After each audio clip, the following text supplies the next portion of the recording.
I was standing in front of the office window, looking down at Fifth Avenue like I owned it, but all I felt was trapped. My name's Brock Sanderson. I'm 42. I run Sanderson Capital, the family firm my grandfather built and my father turned into an empire. People look at me and see the tailored suits, the Park Avenue penthouse, the Hamptons house, the Ivy League degrees, but all I've ever felt is the weight of being a Sanderson. I didn't earn this life. I inherited it, and with that came rules. Don't crack, don't cry, don't complain, don't ever fail. Every second in this office, with the floor-to-ceiling windows and the smell of money in the stale air, I remembered who I had to be. A Sanderson. Impeccable, infallible, controlled, not like my brother. Lance. Golden boy. Lance. 3 years younger. Smiled through his screw-ups and always landed on his feet. Got kicked out of college. Dad paid them to keep it quiet. Crashed a Range Rover at 19. Blamed the brakes.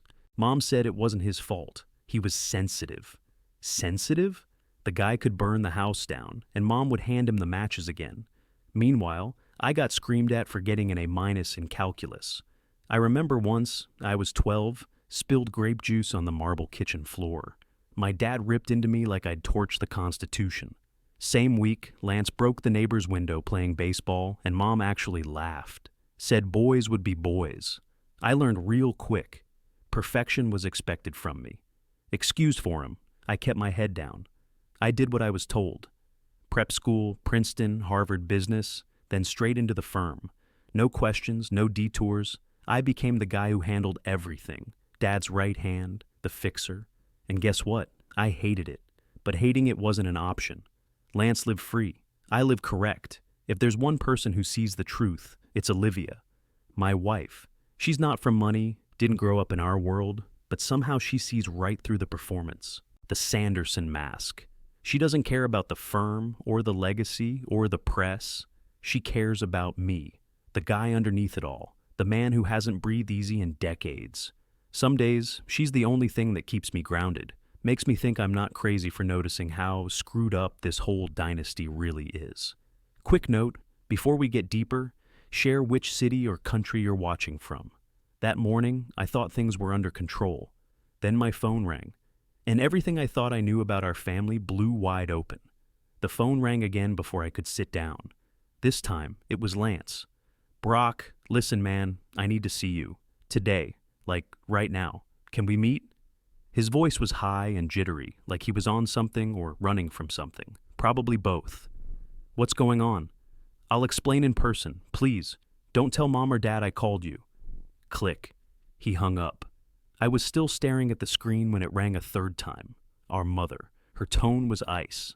Brock, we need you at the Hamptons house. There's a situation. What kind of situation? It's a family matter. Your presence is expected. No questions allowed. No explanation given. I shot Olivia a quick text. Something's happening. Heading to the estate. We'll call later. The drive out to East Hampton was just under 2 hours, but it felt like crawling through cement. Traffic was light, but my thoughts were heavy. Lance panicked, Mom cold, family meeting. That never meant anything good. When I pulled up to the estate, the tension hit before I even opened the door. The staff avoided eye contact. The front parlor smelled like old leather and stress. Everyone was already there. Dad sat stiff in the armchair, jaw clenched, sipping his scotch like it was medicine. Mom stood by the fireplace with her arms crossed like she was delivering a eulogy. Lance paced the rug like a caged animal, and then there was her, Vivian Bennett, tall, blonde, designer perfect. She looked like she'd stepped out of a Saks catalog, not a hair out of place, but her eyes, cold, calculating. About time, Mom snapped. Sit down. I stayed standing. Someone want to explain why I got dragged out here like it's a war council? Lance spoke first, barely looking at me. Vivian's pregnant. We're getting married. You could have heard a pin drop. Dad slammed his glass down. Married? This isn't a shotgun wedding in the Midwest, for goodness sake. She's 3 months along, Lance said, voice low. She was going to go public. I told her not to. She said she'd leak it to the tabloids if we didn't do this properly. Vivian didn't flinch. She looked right at me, chin raised, like she was daring me to challenge it. Mom was seething. We've worked too hard to protect the Sanderson name. A public scandal, some cheap announcement on social media. Do you know what that would do to us? Lance shrugged. It's happening. I'm marrying her. Dad looked at me like I was the crisis response team. Handle it, Brock. Of course. Same script, different disaster. I was the one expected to fix things, plan the wedding, keep the media out, make it look like it was love, not blackmail. I didn't say yes, but I didn't say no. That was enough for them. After they scattered, Mom stomping upstairs, Dad disappearing into his study, I stepped outside for air. Olivia had just texted. You okay? I called her. She picked up fast. What happened? Lance knocked up some woman named Vivian. They're getting married. She threatened to go public if they didn't. There was a pause. What's her name again? Vivian Bennett. Another pause, longer this time. Olivia's voice dropped. Something doesn't feel right. I leaned on the porch railing. Understatement of the year. I'm serious. If she's 3 months pregnant, there should be signs. Did she look it? No, she looked perfect. 3 months in, there's bloating, fatigue, appetite shifts. Most women glow, but not like they're on a fashion shoot. Did she drink anything? I didn't see. Why? Just watch her. Something's off. I'm telling you. I didn't argue. Olivia's gut was rarely wrong. I'm being pulled into planning a wedding that smells like a cover-up, I said. You in? Of course. But stay sharp, Brock. This isn't just a PR mess. Something else is coming. We booked the ocean view at Montauk, top tier, impossible to reserve. But Sanderson money opened doors. I signed the contracts the next day and took over everything. Guest lists, vendor calls, menu tastings, NDA clauses. 4 days of luxury, starting with a welcome dinner, ending with a send-off brunch, and enough curated photos to fake a fairy tale. Olivia was by my side from the jump. She's drinking wine, she whispered during the tasting with Vivian. And that showed up late, made jokes, scrolled through his phone. At the bachelor dinner, I tried to get a read on him. You ready for this? He shrugged. As ready as I'll ever be. That's supposed to be reassuring? He smirked. Come on, Brock. You've made this look easy my whole life. Now it's my turn. I stared at him. This isn't a game. He drained his drink and clapped me on the back like we were college buddies. Relax, you're killing it, man. And then he wandered off to flirt with a bridesmaid. Back at the resort that night, Olivia pulled me aside on the balcony. She's not pregnant, she said flatly. You don't know that. She's not bloated. Her breasts haven't changed. She's got zero food aversions, and she downed raw oysters like they were candy. I rubbed my temples. Maybe she's just one of those lucky women who doesn't get symptoms. Olivia looked at me like I'd lost my mind. I'm a doctor. I've seen hundreds of pregnancies. Nothing about her is consistent. Not medically, not behaviorally. Then why fake it? Because she wants something, or she wants to trap him, or punish him. I don't know, but this isn't what it looks like. I didn't argue, but I didn't agree either, because if she was lying and this whole thing was fake, then I was building $1 million circus on top of a fraud. And worse, my family would expect me to clean up the wreckage. We kept going. We printed the programs, arranged the seating charts, approved the luxury gift bags for guests. Olivia and I rehearsed our smiles. Vivian never missed a beat. Charming, poised, polite, never too much, never too little, too perfect. The night before the rehearsal, Olivia leaned against our bed frame, arms crossed. You're waiting for someone else to say it, but they won't. They don't want to see it. I said nothing. She was right. And if I didn't do something soon, that lie was going to get married in front of 200 people. That night, the resort was silent except for the ocean hitting the rocks below. The rehearsal dinner was over. Guests asleep or drunk. The ballroom lights dimmed. Olivia and I stood outside Vivian's suite, hearts pounding in sync. We do this carefully? Olivia whispered. No accusations, just truth. I nodded and knocked. Vivian opened the door, wearing silk pajamas and a robe, her hair down, perfect as ever. She smiled like we were there to discuss table linens. Everything okay? She asked. Can we talk? Olivia said. Privately. Vivian hesitated, then stepped aside. The room smelled like perfume and champagne. A half-empty glass sat on the dresser. Olivia sat on the edge of the couch. Vivian, this isn't easy, but I need to ask you something woman to woman. Vivian folded her arms. All right. You've said you're 3 months pregnant, Olivia began, but I'm a physician. I've seen hundreds of pregnancies. There are things that don't add up. Vivian's smile froze. Excuse me? Olivia kept her tone even. You've been drinking, eating sushi, oysters, rare steak. You wear fitted clothes comfortably. You haven't used the restroom more often, and you're not fatigued. Your complexion hasn't changed. None of that aligns with being in your first trimester. Vivian's face stiffened. Every woman's different. I know, but medically certain changes are universal. I told you, Vivian snapped, voice rising. My doctor said everything's fine. What's your doctor's name? I asked quietly. She opened her mouth, then closed it. The silence that followed was heavy.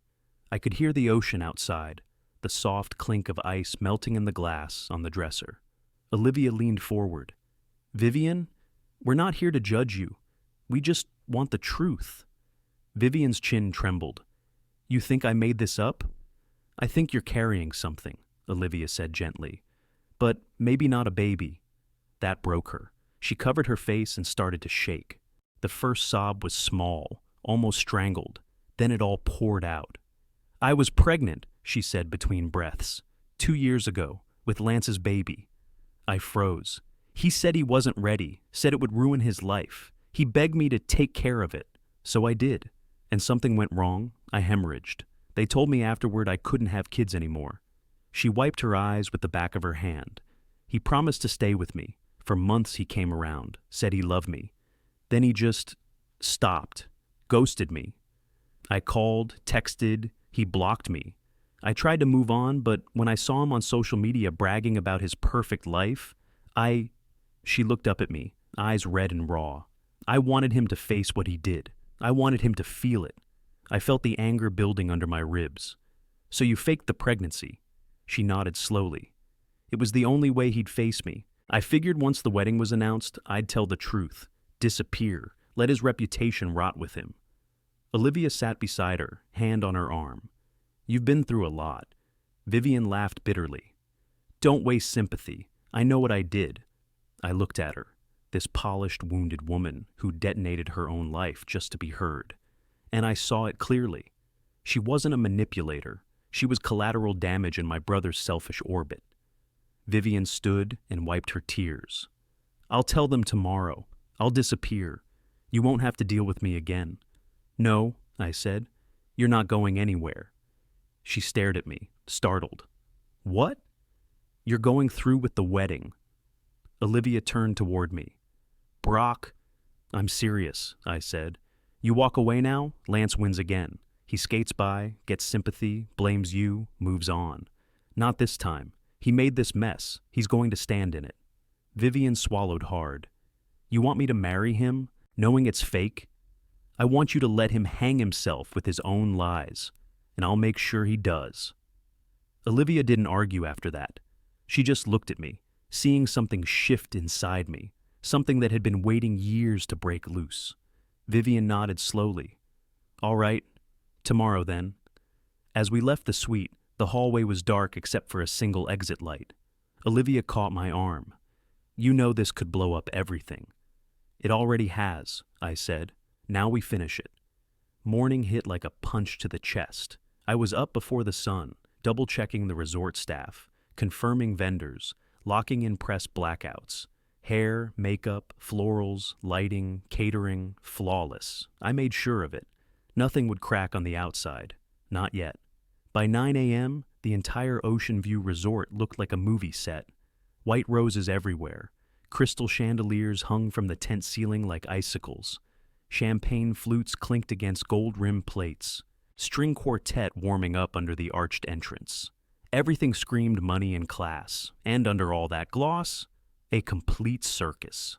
Olivia moved through the chaos beside me, clipboard in hand, calm and sharp. She kept an eye on Vivian all morning, offering help when needed, staying close without saying much. Vivian kept her mask on like a pro, polite, composed, even warm. If I hadn't known the truth, I'd have been fooled too. Lance was nowhere to be found until 20 minutes before the ceremony. Typical. He strolled into the groom's suite, grinning like a frat boy who'd just won a bet. You look stressed, he said, straightening his cufflinks. "You look comfortable for someone who barely showed up to his own wedding." He smirked. "You're handling everything. You always do." I stared at him. "Do you even care about her?" He glanced at the mirror, adjusted his collar. "I care about avoiding a scandal. This way, everyone wins." Everyone wins. The arrogance made my hands itch. I didn't respond. He didn't deserve my breath. By noon, 200 guests filled the seats. Politicians, hedge fund royalty, old money families with teeth polished to a shine. My parents sat front row, glowing with forced pride. I stood near the altar, watching it unfold. Vivian walked down the aisle in a sleek white gown, not a single tremor in her step. No one could see the war behind her eyes but me and Olivia.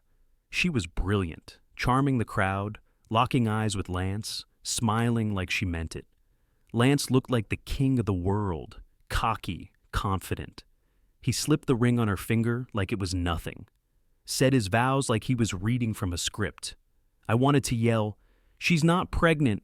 You don't love her, you wrecked her, and you're too selfish to see it." But I kept my face still. That was my job, play the part, finish the show. When the officiant declared them husband and wife, the crowd erupted, standing ovation, cameras flashing, people dabbing their eyes with silk napkins. Vivian leaned in for the kiss. Her lips touched his just long enough for the cameras, and then she pulled back with the kind of grace that could only come from pain buried deep. Olivia slipped her arm through mine during the reception. She held it together. "She's stronger than he'll ever be." We stood by the edge of the terrace as guests danced under chandeliers. Champagne flowed, toasts started. I watched Lance hold court with a group of brokers and influencers, laughing like he hadn't destroyed someone's future and forced her to fake another. He had no idea what was coming. I didn't smile, I didn't drink, I just watched him and made a promise to myself. This time, Lance wouldn't walk away clean. 2 weeks later, we were back at the Hamptons estate. Same room, same leather chairs, same expensive silence. But this time, I wasn't here to patch anything up. I was here to blow it open. Olivia sat beside me, calm and steady. Vivian stood near the window, arms folded, nerves tight but masked. She looked different, lighter somehow, but ready. Lance slouched on the couch, legs wide, phone in hand like he couldn't be bothered. Our parents sat across from us, waiting. Dad cleared his throat. "You said this was important." "It is," I said. "We're here to tell the truth. All of it." Lance didn't look up. "What truth?" "The one you buried," I said. Vivian was never pregnant. Silence hit the room like a dropped brick. Mom blinked. "Excuse me?" Vivian stepped forward. "I faked it." Lance shot up. "What on earth is this?" Olivia pulled a folder from her bag and set it on the table. "Medical records from Lenox Hill, confirmed by 2 specialists." Dad stared at it like it was a loaded gun. Vivian spoke, voice steady. "I was pregnant 2 years ago with Lance's baby. He convinced me to get an abortion, said it would ruin his life if it got out." "That's a lie," Lance snapped. Vivian turned to him. "You drove me to the clinic. You paid in cash. You told me not to call you after." "Nonsense. I almost died from complications. They had to do an emergency D&C. I can't have kids now. I begged you to stay. You blocked me." Mom's hands flew to her mouth. Her eyes welled instantly. Vivian didn't stop. "I watched you live your life like I never existed. So I lied. I told you I was pregnant again, just to make you look at me, to force you to take responsibility for something. Anything." Lance laughed dryly. "You're insane." "No," I said, standing. "She's done hiding, and I'm done covering for you." He turned on me. "You knew she was lying and let her marry me? You knew you ruined her life and showed up smiling at your own wedding." Dad's face was stone. "We need verification." "The records are there," Olivia said. "Names, dates, signatures." Mom shook her head like she was trying to wake up from a dream. "Lance, tell me this isn't true." He hesitated, just a split second too long. That was all she needed. She started to sob, not the fake kind she used at charity galas. Real, ugly crying. "What have you done? What did we raise?" Dad opened the folder, flipped through the documents, then looked up at Lance like he didn't recognize his own son. "Is it true?" Lance sat down slowly. It's complicated. No, it's disgusting, I snapped. You lied. You used her. Then you let me spend a fortune cleaning up your mess while you coasted through it like it was a joke. He glared at me. You think you're better than me? No, I know I am. I didn't destroy someone and throw her away. Vivian stood straight. I don't want your money. I don't want revenge. I just want the truth to live somewhere besides my body. Olivia put a hand on her shoulder. Dad looked at me. What do you want, Brock? I want this family to stop protecting him. Stop enabling him. Stop pretending he's the golden son when all he does is drag us through chaos. Mom wiped her face, eyes hollow. We didn't know. Yes, you did. You just chose not to see it. The air was thick with shame and silence. No one moved. Lance sat frozen. For once, no comeback, no smirk. Vivian took a breath. If you want an annulment, fine. I'll sign. Just don't spin this like I trapped him. I didn't trap anyone. I looked around the room. We're not spinning anything. We're done lying. That's the new rule. No one argued, because there was nothing left to say. Lance stormed out of the room like a tantrum in human form. I figured that was the last we'd see of him for a while. But he showed up 2 days later, storming into Dad's study like he still ran the show. I want a divorce, he announced. Today. I stood in the hallway and heard it all. Dad didn't yell. He didn't flinch. He just sipped his espresso and said, You file for divorce now. You forfeit your inheritance. All of it. Silence. Stay married 2 years minimum. No scandals, no headlines. Play your part, Dad added, or walk away with nothing. Lance didn't respond right away. I could practically hear the gears grinding behind his eyes. He took the deal. Vivian didn't celebrate. She didn't say much at all. She moved out the next week, quiet 1-bedroom in the Upper East Side. Nothing flashy, no help from the family, just peace. I brought her a coffee and some groceries on her first day there. She answered in a hoodie and jeans, hair up, no makeup. She looked like someone learning to breathe again. I don't need anything from you, she said. I know, I told her, but you're not alone. She nodded, and I left her with her hands wrapped around the coffee cup like it was keeping her grounded. Back home, things shifted. My parents weren't cold exactly, just distant. Mom stopped calling. Dad avoided eye contact. I'd told the truth, and now I was the problem. Not Lance, not the lies, me, didn't matter. For the first time in my life, I didn't feel like a Sanderson puppet. I wasn't fixing their mess for show. I'd stood up, and it stuck. One night, I was on the balcony with Olivia. Cool fall air. Manhattan glowing under us. Been thinking, I said, about Vivian and women like her. She turned toward me. What about them? I want to start something, a foundation, something real. Help women who've been cornered by men like Lance, especially when the system backs the man. Olivia didn't blink. I'm in. You'd help me run it? Of course. I've seen what that kind of damage looks like, and how rare it is when someone actually gives a damn. I looked out at the skyline. My chest felt lighter. For once, I wasn't thinking about stock options or press releases or board meetings.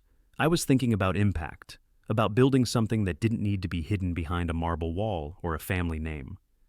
You really think it'll matter? I asked. Olivia smiled. If it pisses off the right people, it's probably exactly what the world needs. We stood there, side by side, not saying much after that. For the first time in decades, I wasn't performing. I wasn't proving. I was living, on my own terms. We walked the beach behind the Hamptons estate, barefoot in the cold sand, the wind cutting through my jacket. The sun was sinking low, bleeding orange across the water. Olivia walked beside me, silent. She didn't need to speak. Her presence had always been louder than words. I used to walk this same stretch with my father, I said. He'd point out the shoreline like it meant something. This is Sanderson land, he'd say, like that was enough. It wasn't, Olivia said. No, it wasn't. I kicked a chunk of driftwood into the tide. He taught me to measure worth in property lines and press mentions. I bought it for a while, played the role, the perfect son, the heir. She glanced over. You still are, just not their version. I stopped walking, hands in my pockets, staring at the horizon. The name means nothing without character. That's what I've learned. All the legacy in the world can't cover up what we let rot under it. She stepped closer. You cleaned house. I broke the cycle, finally said the truth out loud. And yeah, I burned a few bridges, but I'd do it again. She smiled, small but sure. That's what makes you dangerous now. You're not afraid to torch the blueprint. I looked at her, this woman who had held me accountable from day one, who never let me hide. You're the reason I woke up. You're the reason I'm not just a Sanderson. I'm a man now, one who actually chooses. She reached for my hand. So, what are you choosing next? I squeezed her fingers. We start the foundation, quietly. No headlines, no Sanderson PR team spinning it into a vanity project. Her eyes locked onto mine. What's it for? Justice. Real justice. Not the kind that fits on a check. Women like Vivian don't need sympathy. They need someone who fights back with them. The tide came up, brushed our feet, pulled back again. She nodded. Let's do it. I took a deep breath. For the first time, it didn't feel like I was carrying someone else's weight. I wasn't reacting, I wasn't covering, I was building, not to repair a name, but to live with one I could respect. The sky darkened over the water. We turned and started back toward the house, but I didn't feel like I was returning to something. I felt like I was finally walking away from it. Would you have forced Lance to stay married or exposed him to the world? Drop your answer in the comments, and hit like and subscribe for more confessions.